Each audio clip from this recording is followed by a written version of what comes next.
just close this. Oh, Mike, could you go and get the door? Yeah.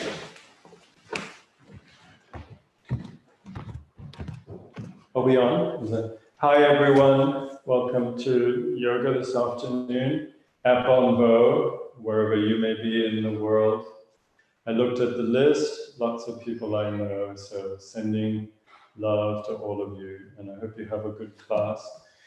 And just reminding you that we've been recording all these classes, so we've put them up as the first series when I took a little break, and then we have a second series which will be going up, which is a mixture of classes we did and a few classes that were part of an online retreat. That'll be a second series, and then we'll start this autumn group.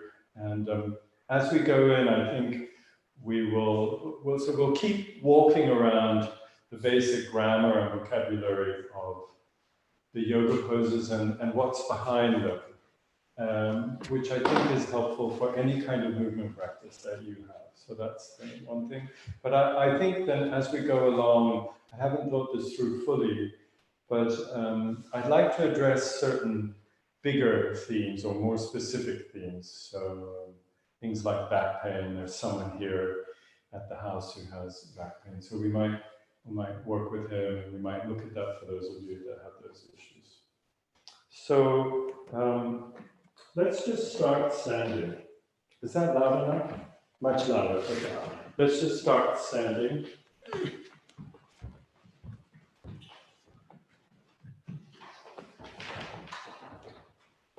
Yeah. And if you were tightening up your feet and getting all super specific, just walk around in a circle and come back, so that you, and don't put your feet anywhere specific. Just come back and just let your feet arrive as they arrive. Of course, you may have discovered that it's helpful to be more turned out or turned in or whatever, but we just want to start as we are, rather than starting by looking at ourselves. For me, that's the basic way to start, is to remember, it's a bit what you were saying this morning, that there's so many screens and there's so much about looking at my posture, at my performance. Other people can see I have bad posture. It's not the best way to start with yoga. So let's walk around again. Just walk, let your arms swing. Let your legs swing. Feel that the swing of the arms and the legs makes the shoulders and pelvis swing. That's really the basis of the standing and the triangle poses. The fact that things hang and swing, and that the body is always looking to move. And our movement practice is always looking to understand what's the balance between flow and stability. What's the balance between things that need to move and maybe aren't, and things that should be more stable and maybe aren't. So, and it's not a problem, not a problem. Our bodies are amazing. They're not problems, even when we live in pain. Okay, so coming back, that's it. And then just come to standing, and for a moment, just let your eyes close. And now we go from sensing and moving, not looking at the movie, but being in the moving. And then we do something simple like close the eyes, and very quickly we're able to feel our sense of weight. Just the weight. And it's the big yogic elephant in the room, the weight. Because we talk about weight, we use the word grounding, we lecture about it, we think that I'm doing amazing yoga because I'm grounding. But actually, it's the most unverbal, the most tender, the most delicious, surprising, creative possibility to quieten down and to notice how it is that you're in your weight. Are you more like a mountain? Are you more like a river at the bottom of a valley? Are you more like an albatross that is pinned up in the sky with its weight? How are you? Are you a very tall tree? Are you a low, flat lichen? Where are you? Where are you with your weight? Where does it go?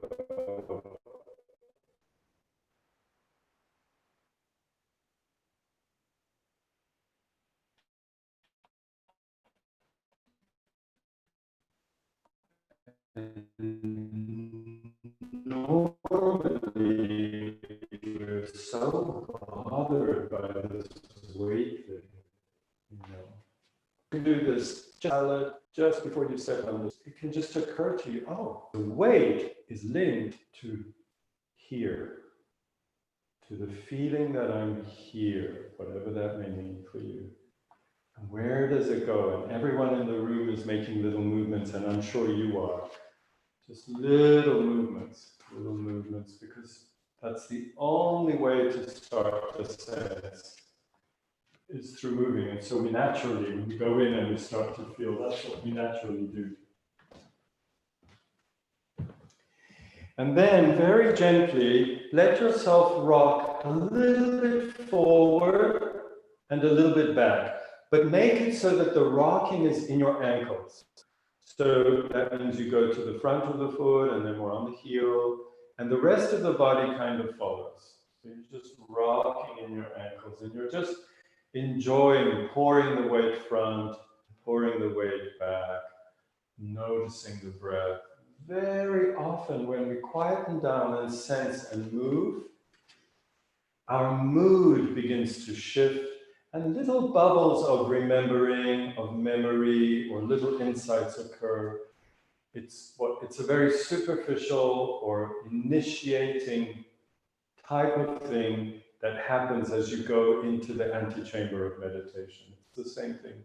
We slow down, we settle with our weight, and then we go, oh, that's what I was feeling about that thing. And we're just rocking a little forward, a little back.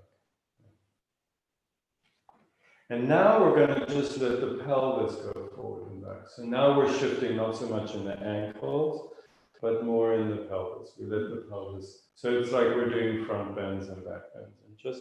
And as that moves, just feel through your body. You can let yourself do whatever comes from there. I realize I'm now letting my head drop back, letting my head drop forward, and then if you go ahead and let that, so now I'm curling forward and curling back, and you'll notice that if you relax through the shoulder girdle, the arms will roll in and the arms will roll out. And that's very natural and very congruent, so we can just let that happen. As you roll back, lengthen up through the spine. As you roll forward, let the knees bend and just hang. Yeah, and then we'll just add a sound. Just very easy, nothing complicated. Just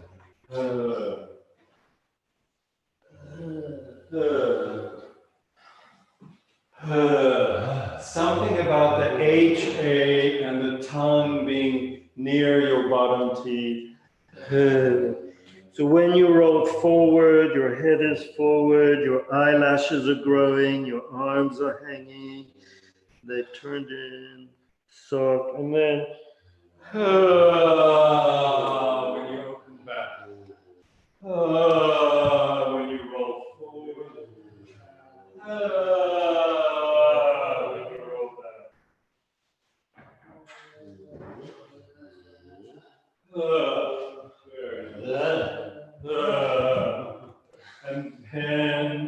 And then we'll add so we make it a bit longer, and the M part brings the vibration to the front of your face. You can bounce a bit, and then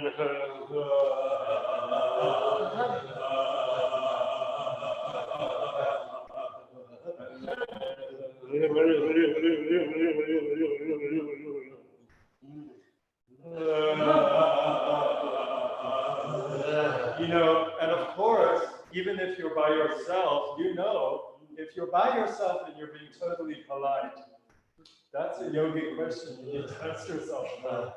What's going on here? Why am I being so polite? Who's watching? Who's watching?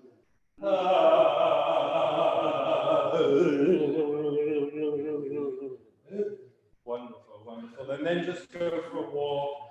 Notice what's changing. Let your arms swing. Yeah.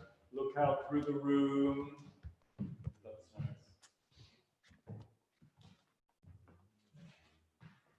Yeah.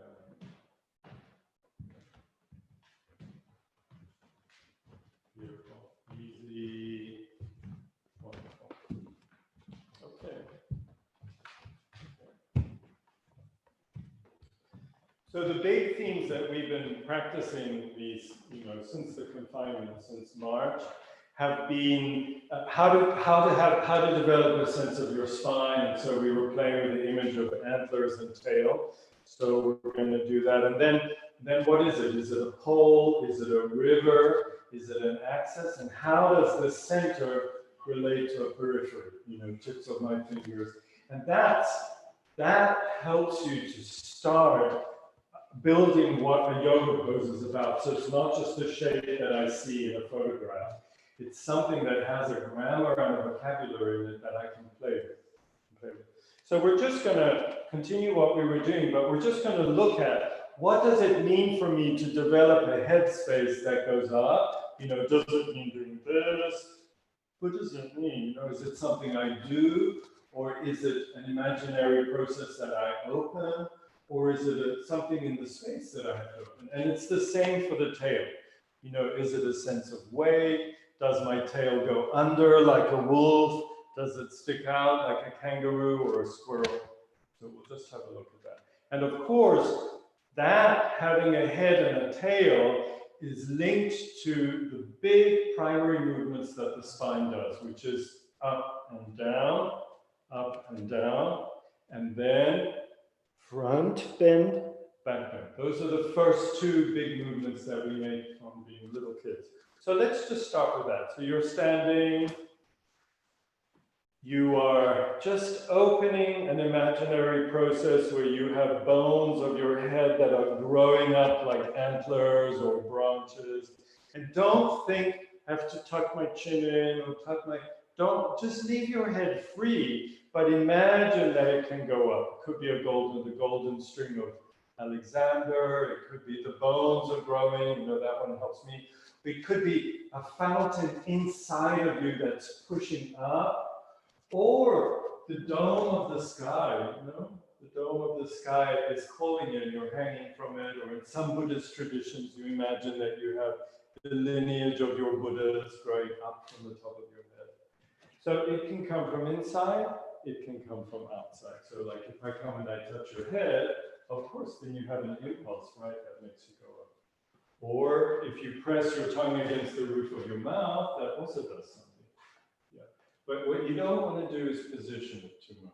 You just want to let it grow. And open, that's beautiful, Henriette. And then your upper back looks completely different. Yeah. So you just want that head to grow. And now, as the head is growing, feel that you're developing a tail. Just take your spine with its bones and discs and whatever you imagine it to be. Let it have weight at the base. And then let the tailbone, the sacrum, and the coccyx grow. And imagine that you have a tail. That's it.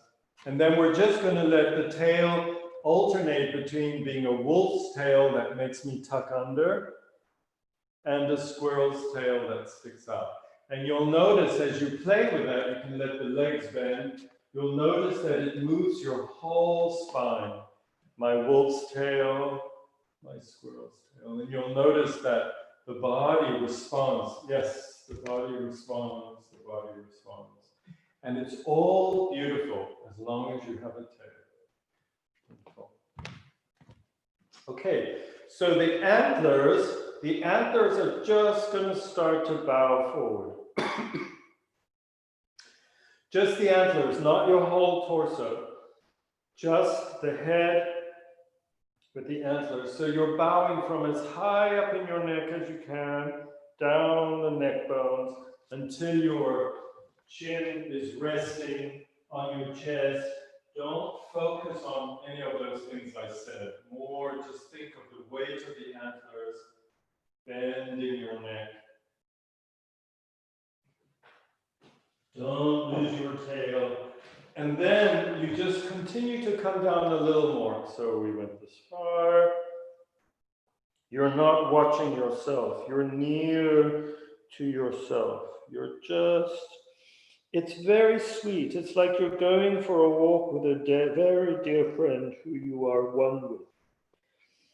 And as you start to bend deeper into the chest, just allow the knees to bend. And just allow yourself to fold until your knees meet your elbows. And just you do it in your own way, you have your own time, and then you will notice a difference. The moment you rest your knees on your elbows, you're no longer hanging from your spine. The shape is the same, but the action is different and it will feel very different. Yeah, I think this is the next two things which we've done very often are a very important basis for understanding where the head is, where the tail is, and where things are tipping and tilting, so that we understand better as we go deeper into the poses. So now we're going to let the tail start to come under, and as it does, just let yourself curl onto your toes, reach for the floor, and you make a quiet crouch down onto the toes. Tail hanging. So this is a wonderful way of getting into the base of the diaphragm as it travels down your lumbars and meets your psoas muscle, the deep flexor on the front, and all that kind of tension that we have in the lower back. So we're just letting it fall. Now, of course, we've covered this often before, but if you've had lower back trouble or sacrum trouble, don't force this position because it could irritate. Once you're down, if you're comfortable and your hands start to rest on the floor and you drop in between your legs, let the out breath help you to drop more. Feel that you're resting your weight into the balls of your feet and your toes. Feel that you're letting the head hang. Soften inside the mouth. After a few breaths, you notice that you just drop a little more. Yeah. You can come up and drop back in again.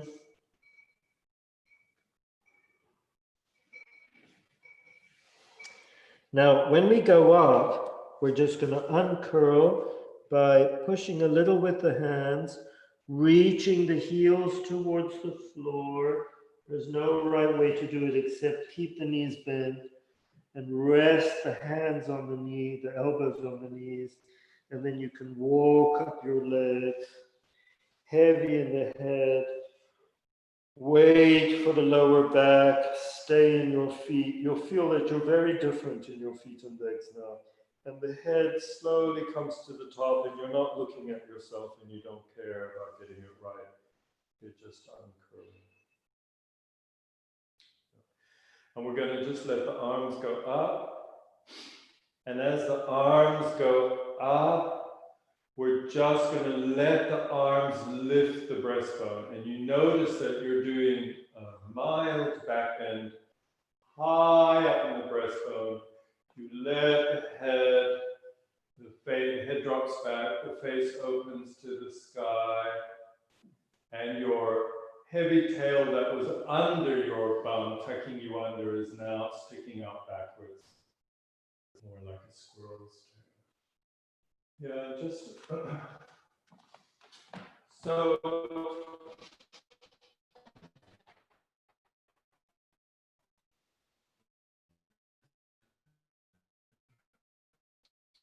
a couple of details.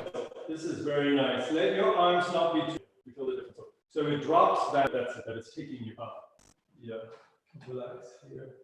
Yeah, yeah, is that okay? Yeah, so you're going this way. And the more you go up, the more you go down. The more you go down, the more you go up. That's what we do in gravity. The more we have wings, the more we find our roots. The more we have roots, the more we find our wings. And if you insist too much on one thing, you actually just stop opening. Is that okay? That's amazing. Take a big breath and just drop your arms and come back.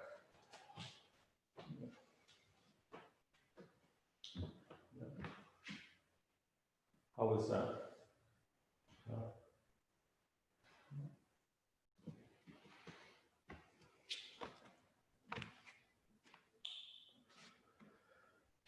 Okay, so let's go down to the floor onto our hands and knees.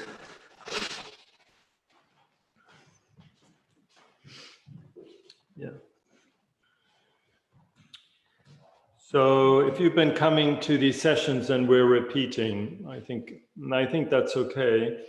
And the most important thing is not to move as if you know what you're doing because you did it last time, but just to let yourself be childlike and just enjoy doing it again and seeing what happens this time. So we're on our hands and knees and we make a small movement front to back or side to side just to make sure that we're letting the weight pour down into the hands or down into the knees and the lower legs.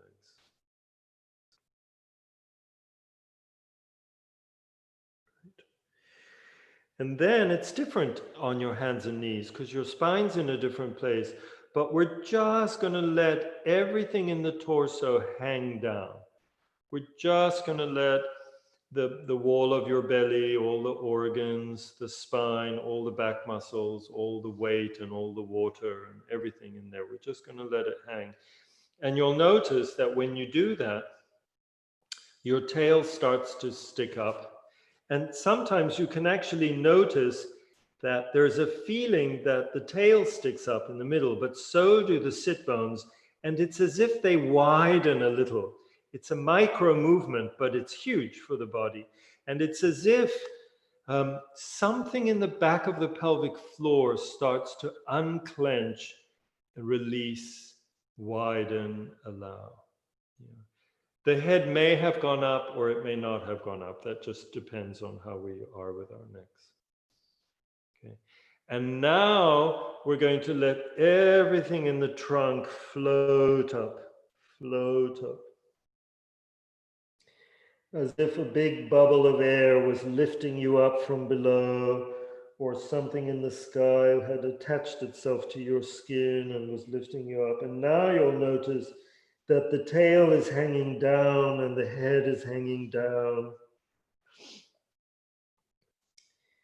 And then the movement is very generalized at first, but when you get to the edge of the movement, if you want to go further or be a bit pushy with it, then you can, but then of course you have to play with squeezing different things and, you know, pushing more with the hands or the knees or imagining more that something is floating up. And then we release and we come back to the middle. We release and we come back to the middle. And just notice what's different. Little movements, notice the breath. Notice what's different in the torso. Very similar to what we did in standing, but completely different because we're not upright. We're kind of horizontal to the floor. So now we're going to go back with our bottoms towards our heels. This is also similar to rolling down in standing, but different because we're on our knees. And you're just going to keep going back. Go back as far as feels right. And if you need to widen your legs, you can. If you want to rest your forehead on your hands, you're welcome. You're going to fold all the way back, what in yoga is called child's pose. So now you're at the very end, the very extreme of a passive flexion, of a passive front bend. In yoga, it's called child pose. And you can feel that your tail is, let's say, tucking under, but very passively.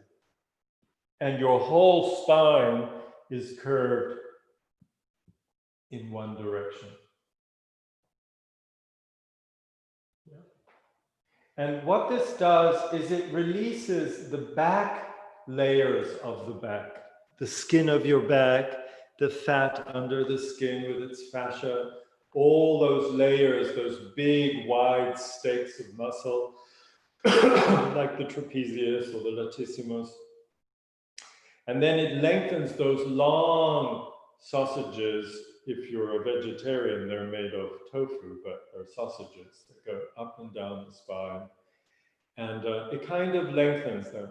Yes, lengthens them. But of course, as we get closer to the spine, other things are contracting or being pushed towards each other, like the fronts of the discs, the front edges of the vertebrae, and the organs. You know, all the organs are folded on themselves.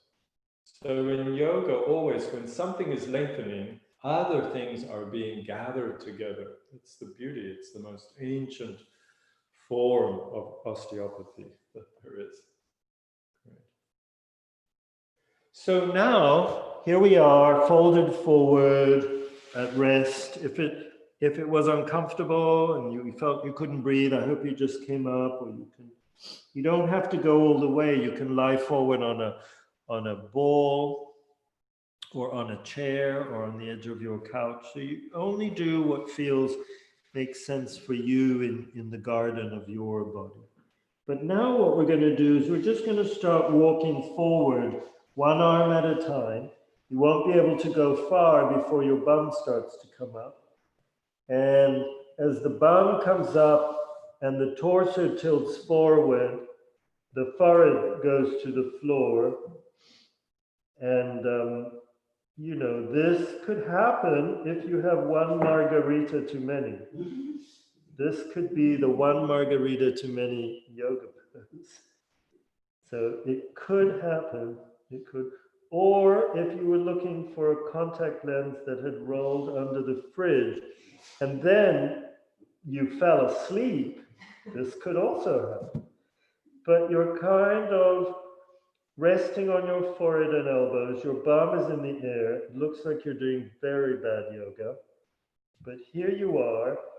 And now tuck your toes under and really try to hook the big toe as much as you can so you really get in there. It's like you're flossing your big toe joint. So hook your big toe. You're tipped forwards, elbows and forehead to the ground. Yeah. And you'll notice that your bum is up. So now you want to just have the feeling that your bum being up is flourishing the squirrel's tail. So the sacrum and coccyx, imagine it's upward how they're pointing. The sit bones are widened from each other. And then you might walk a little further down with your arms and spine, but don't get vertical with your upper leg. Your upper leg is almost vertical, so your bum is still a little bit back. But you're letting your spine lengthen forward. Yep. And I think this is a treasure trove of a pose, whether you are a very back-bendy kind of spine or a front-bendy spine, it doesn't matter, because you can play with cushions and things to help yourself. But it gets everybody's sit bones widening, and it gets everybody's lower back hanging through. Are you comfortable to drop through here by widening your arms a bit? Yeah, is that okay? Yeah, that's it. So you want to drop through. So this is good. Now you need to walk forward here. A bit more with your head, a little more. Is that okay? A little more. Yeah, do you feel it? And just make a stop. You're starting to be too far forward. Yeah. So you can see me here in the camera with Ravi. You want these to be up, and then what's happening as you breathe is each of these lumbers, they're like trapeze artists, one hanging from the next. They hang down And as they hang down, they get happy in their position. The ribs start, not the ribs, the discs start being released into this forward position, and things start healing. Yeah. Beautiful, all the way through. And then we're just going to walk back. Take your time. You're just going to return to where you were. You walk back, you undo your toes.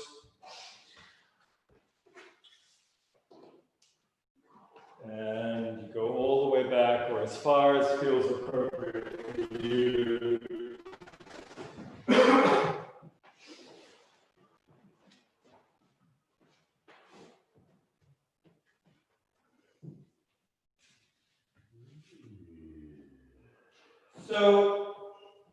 So yoga doesn't, a good practice that's flexible and free and open to all sorts of other forms of movement and is not fundamentalist or rigid or got rules that have nothing to do with biology and so on.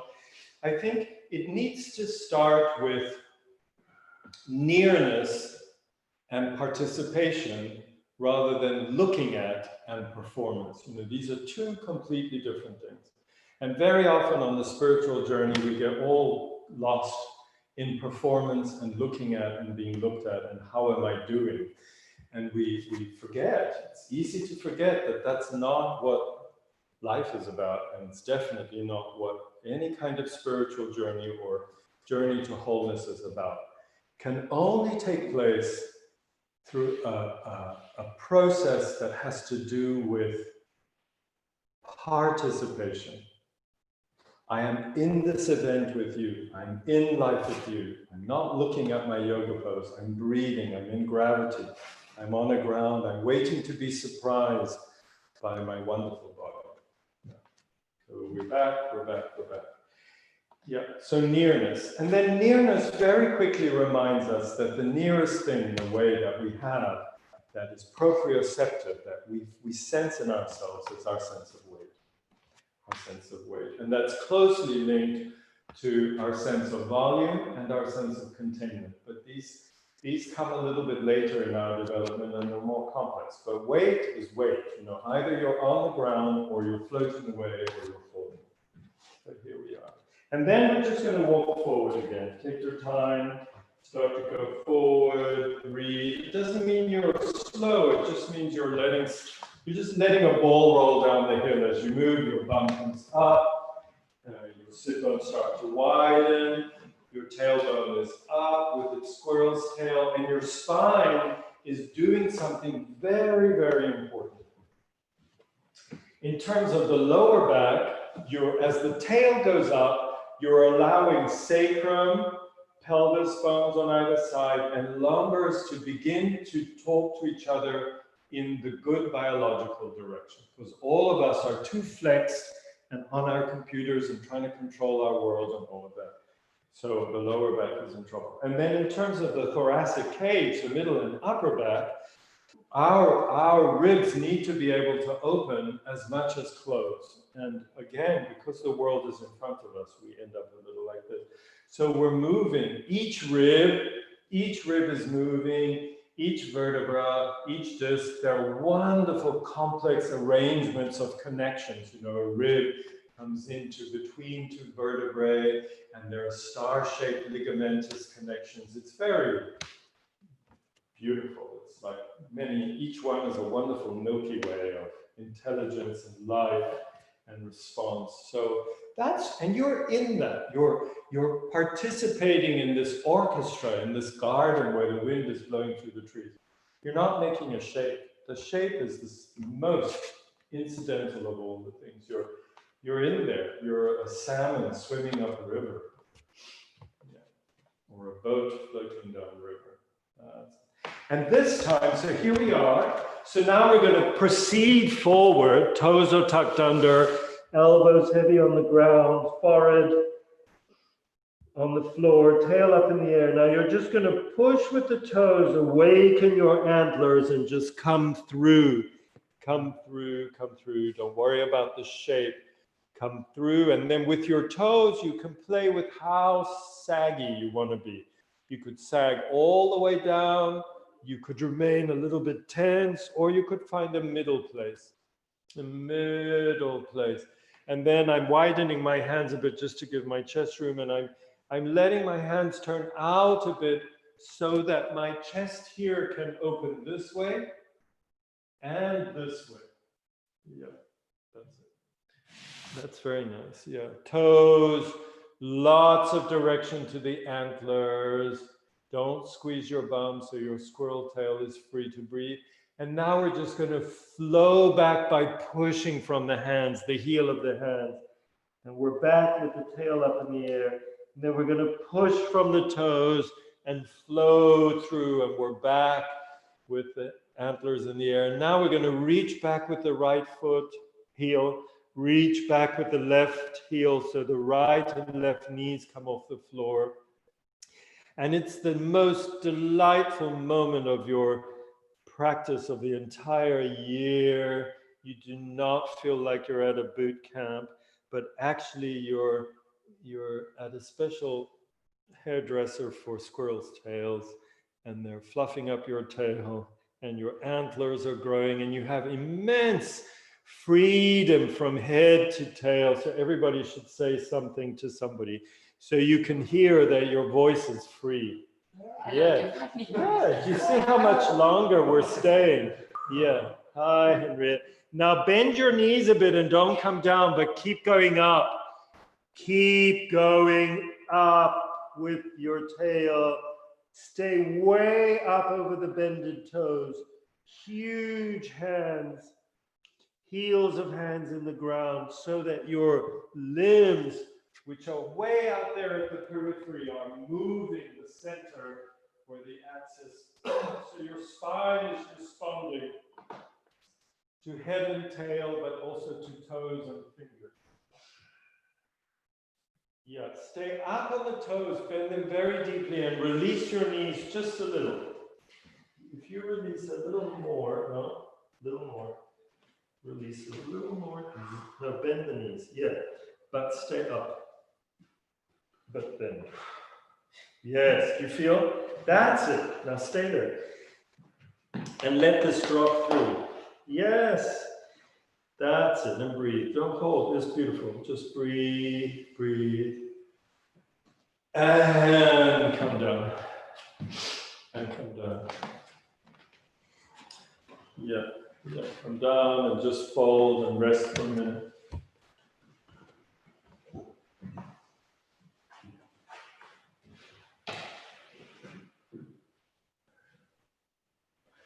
So your hamstrings will never lengthen if you keep bouncing your heels to the floor. That is not what's going to make the tone of your leg change. It will never change. It may just get more muscly, more set in its tensile pattern, which is, locked deep in the cerebellum of your head, is where you have all these CD-ROMs about how to do the next movement. It's when we orient, when we open the tail and we feel how amazingly there the ground is, that the body changes its tone. And that's when a yoga pose just opens and the next kind of thing can happen. You know that pose where you sit in cobbler's pose and you push your feet together and then you turn them around and you try to bring your feet up to your breastbone? So I never did that. But I remember Vanda Scaravelli saying that one day she was just sitting there, her legs were very open, and in this, why don't we all do this for a minute? She was just sitting like this on her bum with her legs open like this. Yeah.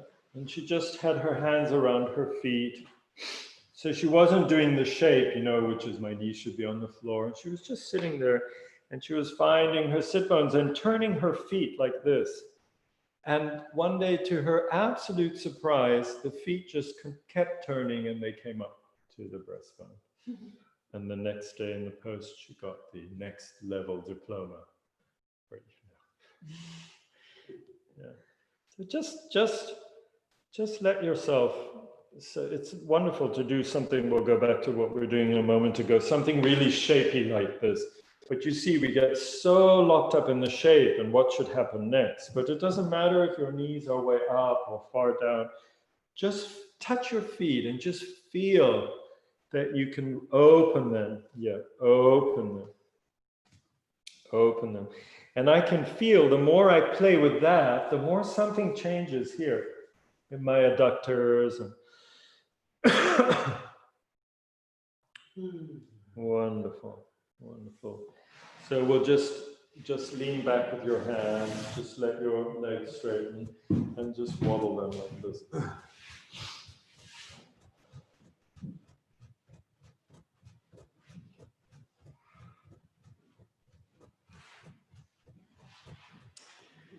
Okay, so just have a look. So this pose,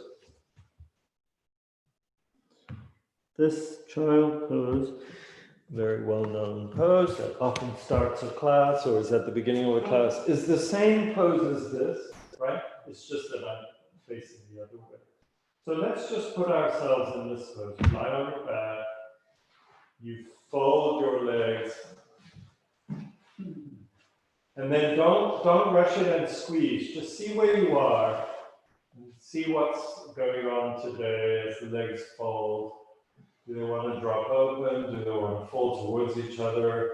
And then you can kind of make a little, I'm doing it, a little kind of joggly, rocky motion just by pulling and releasing the knees towards and away. And it's as if you're rocking over the strong, long muscles of your back and just releasing, massaging, bringing awareness.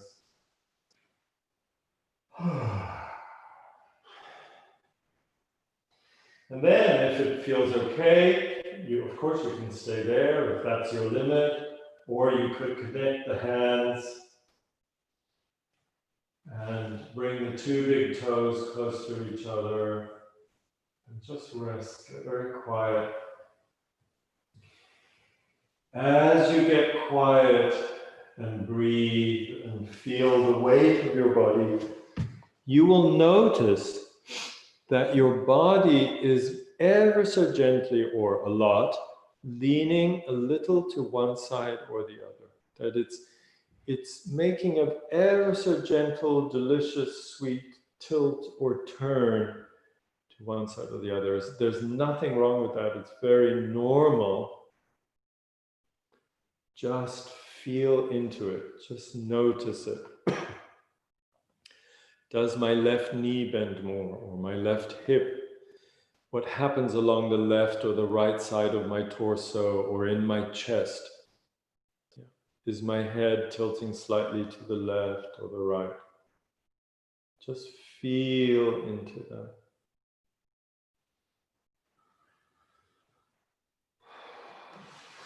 And the breath and the sense of weight. And if you're actively squeezing very hard the whole time, nothing can change because you're actively orchestrating your muscle tone. So just let your head bones grow one way, let your tailbone grow the other way. Let the whole of your spine be alive and heavy on the ground. And then this folding movement, you're not performing it, you're not watching it, nobody's measuring it. You're just participating in a delicious fold at the pelvis, that's all. And it's folding every time you breathe or something yields or some river of tension goes somewhere else. That fold just changes or deepens. With every in-breath and out-breath, it becomes more and less. So you're just enjoying that.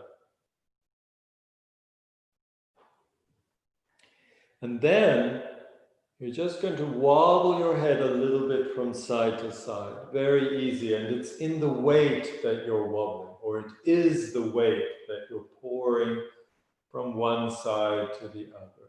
It is the weight. It's easy. You're soft at the back of your tongue. You're back from the front of your face.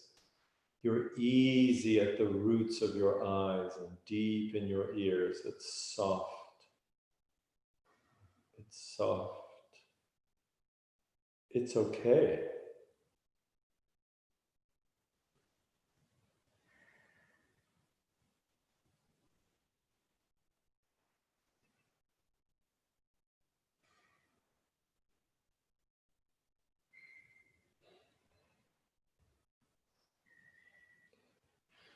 And then we're going to allow the right leg to extend along the floor. So the left leg will stay where it is in your hands, but we'll let the right leg extend along the floor. So, yeah, don't look at the shape, just let the right leg extend, and then the left leg is bended and supported by your hands. And then if you pull the bent leg in too much, you'll feel it pulls on the right leg. If you stretch and flex your foot of the straight leg too much, it pulls. So try to just let both of them be easy and talk to each other. You can wobble a bit. Breathe. What's actually happening, if you hold your left knee with your left hand and you put your right hand on your right groin, this very simple movement is very profound, because for the leg to really let go, it's not just about the quadriceps and the little adductors here and tensions in the groin and around the pelvis, but actually the psoas muscle, which comes up over the pelvic bones and clambers up on your lumbars, all of that and your breathing diaphragm need to also participate with a big yes. You can just put the heel of your hand on your belly and just gently massage or wobble the other leg. And just feel you can make a little side-to-side movement with the long leg. But it's very quiet. It's very quiet, like you're just waiting. Waiting for that leg to let go. Then you notice something does let go in the back of the knee or in the sense of weight of the leg. Then we'll put the foot of the left leg on the ground. Foot of the left leg on the ground. And then we'll bring the right leg by letting it turn out. I'm doing it here. And then let the right leg turn out as we bring it in. So it'll keep it long and quiet. You can leave your hand on your groin. And when it's come in, then we bring it in further. We put a hand around the knee of the right leg. And this time we let the left leg lengthen away. Give enough room between the two legs. You can put your hand on the groin again or on the belly. Very nice, the breath.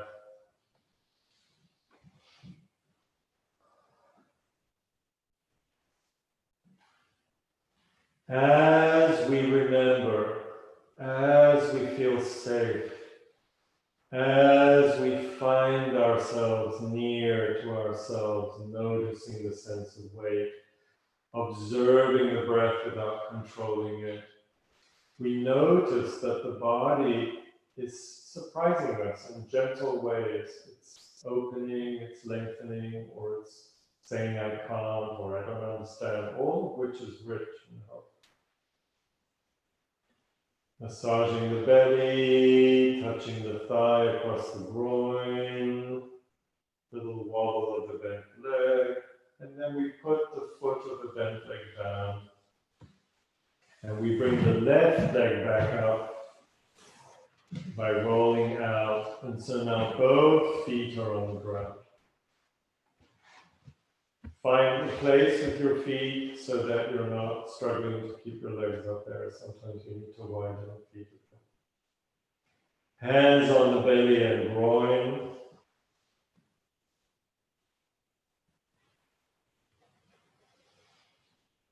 Just notice the breath. It's like you're receiving how the body is shifting.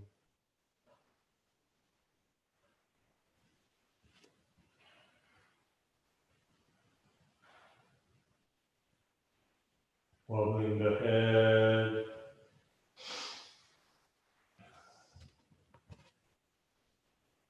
Okay, so now both legs, which are bent with the feet on the floor, both legs are going to tip to the right. So this is a twist, but it's also importantly a back bend for the lower back, and that's what I'm interested in right now. So both legs go to the right, and that tips you over to the right, but you'll notice, you can put your hand back there, that your lower back is making the twist. If you have sacrum and lower back injuries or worries, or you end up in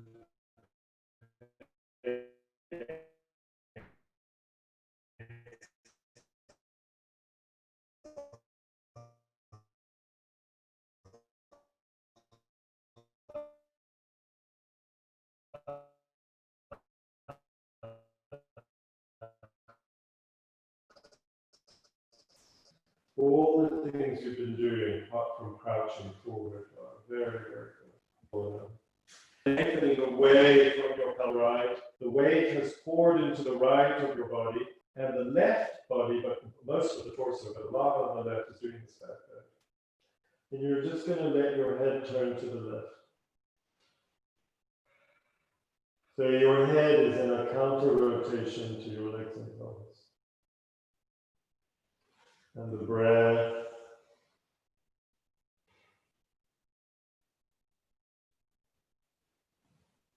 The breath, the weight. And then we're going to roll through the feet, roll through the legs. It'll just come naturally. The legs roll over to the other side. The right arm stretches up, and then the head slowly turns to the right.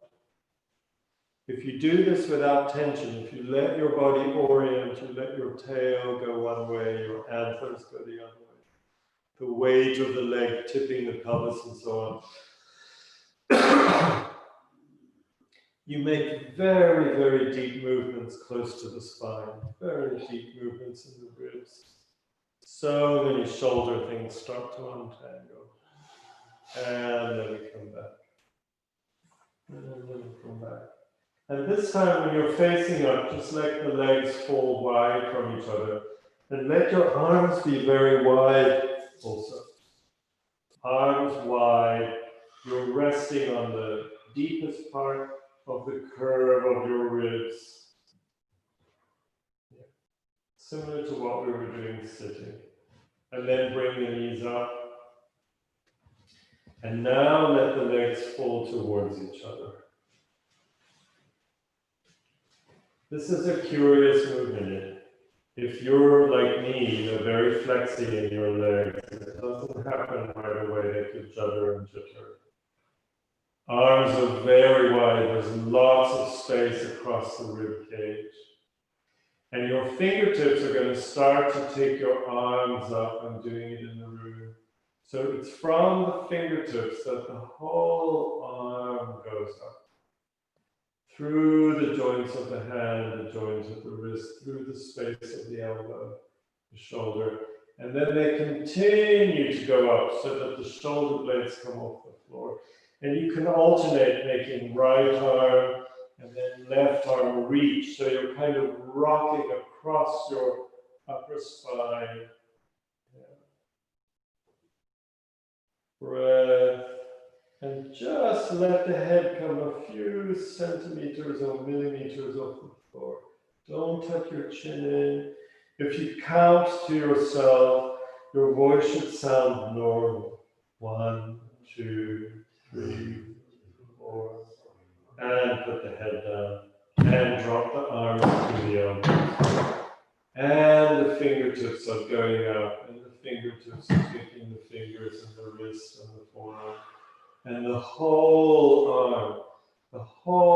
arm is like a sunflower growing, and the shoulder blades come off the floor. And it's as if at any moment the head will come off the floor. Don't tuck the chin in, up you come, and you can talk to yourself. You can say the beginning of the Divine Comedy, nel mezzo del cammin di nostra vita. Mi ritrovai in una selva oscura, and then you come back down and you draw the arm. And the fingertips are going up, so now you can think what poem or song is coming.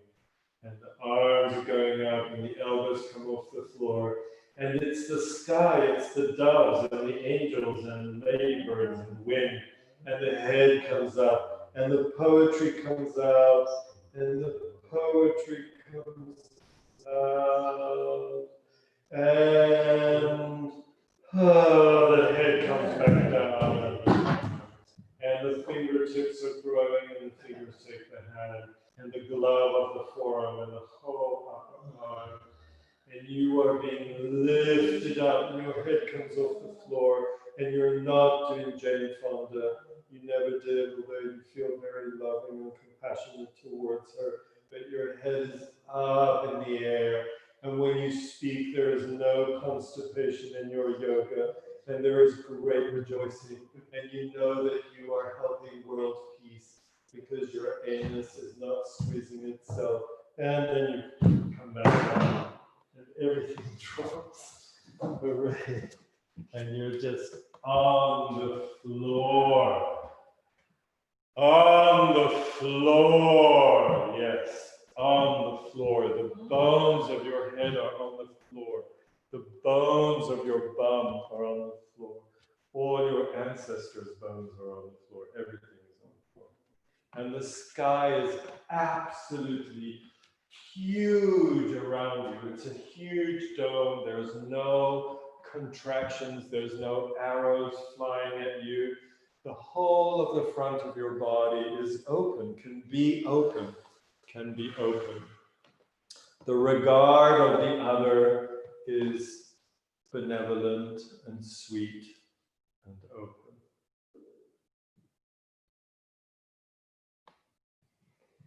That means we can breathe. If you have ground, then you can breathe out. Eventually you can die on the ground.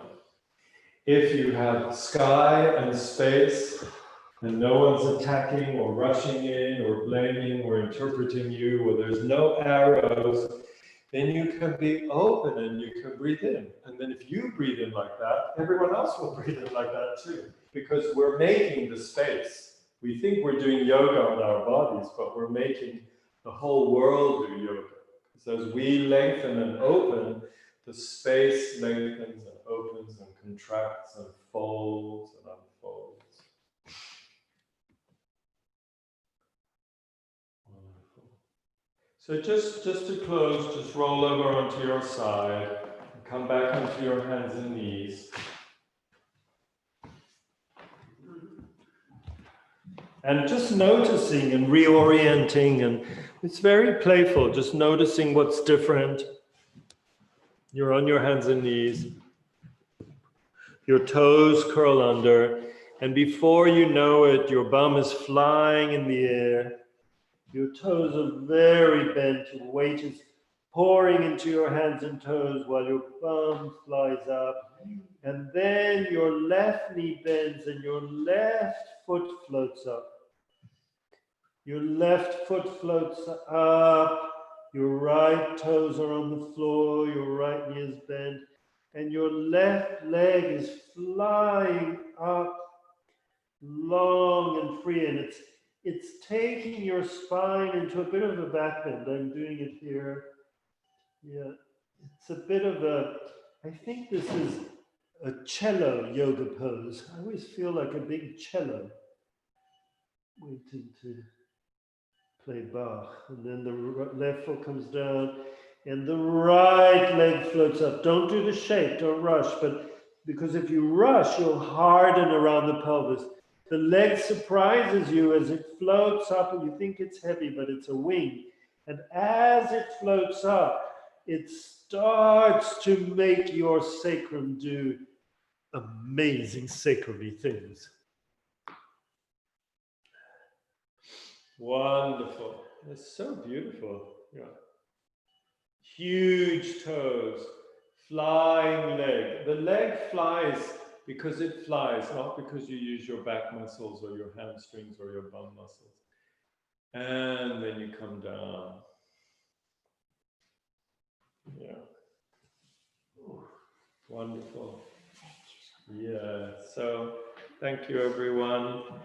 Thanks to all of you. Have a wonderful rest of evening. And we're all going to meditate now. So if you want to join us, you're welcome to meditate with us. I mean, not online because we're not going to televise it, but we meditate at 6 o'clock French time. Although Thursdays at midday, we do meditate online. You can join that anytime you wish. And just reminding those of you who have been doing it, thank you very much for your contributions. The smallest contributions are incredibly helpful. But if you haven't, just consider making a tiny contribution just to help us be able to continue sharing these contemplative arts with the world. Thank you. Bye.